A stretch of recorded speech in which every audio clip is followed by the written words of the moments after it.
इमानदारी माणूस कोणी नाहीये. काय बोलले? त्याच्यासारखा अरण गावामध्ये मनुष्य कोणी नाही बोलले. बघावं म्हणजे कौतुक वैर्यानं करावं तिथं सामर्थ्य. तसं कौतुक बघा ना, एवढा कट्टर दुश्मन असताना रामेश्वर भट्ट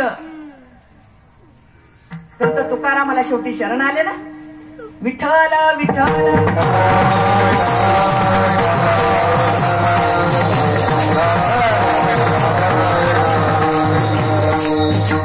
पहिलं चरण खूप सामर्थ्याचं, लक्षात घ्या. कधीच तुम्ही विसरणार नाही. 4 युग दाखवली. मी कशी आहे, माझी भावकी कशी, मी आलो. संसार असाच आहे हो. म्हणून लक्षात घ्या माऊली, जिवंतपणी बघायचंय आपल्याला. घर सक्का असो, भावकी असो, बाहेरचा असो. अहो आयुष्यभर बांधायला बांध जात नाही. आयुष्य गेलं पोकरून पोकरून. आता एकमेकाचा जर काही बांध पोकरला ना, काही भांडायचं नाही. भावकी असू नाही तर भाऊ असू. बरेच जण म्हणतील बरी आलीच बऱ्या, काय नाही, एक फोटो काढायचा, वाद घालायचं नाही, काही नाही. काय करेल ते सरकार करते, लक्षात घ्या. आणि काय बांध पोकरून काय आपल्याला पोरं सांभाळणार ही सगळ्याला माहिती. काय करणार आहे सांगा बरं. काय त्या पैशामुळं, इस्टेटमुळं का हो माहेरी जायला बहिणीला 8 आहे का नाही ना. का हो का पटापट पटापट किती हजारो तरुण मुलं तर किती केली हो कोरोनामध्ये.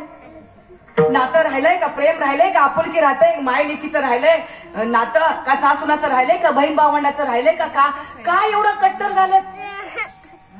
मी दादांना प्रश्न विचारते की दर दिवाळीला वर हात करा सगळ्यांनी. मी काय हाणणार नाही कोणाला, पण मी स्वतःच्या बहिणीसाठी आणायला कोण जातं दिवाळीत प्रत्येक सणाला सांगा बरं.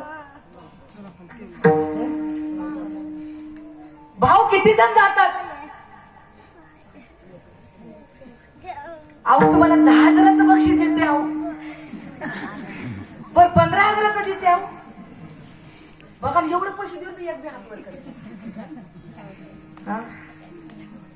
म्हणून बघा ना, लक्षात घ्या नातं हे. म्हणून सरकारने भाऊ बहिणीचं नातं राहिलं नाही. कोण म्हणतं आई बाप जोपर्यंत आहे माहेर आहे, चुकीचं आहे, लक्षात घ्या. 90%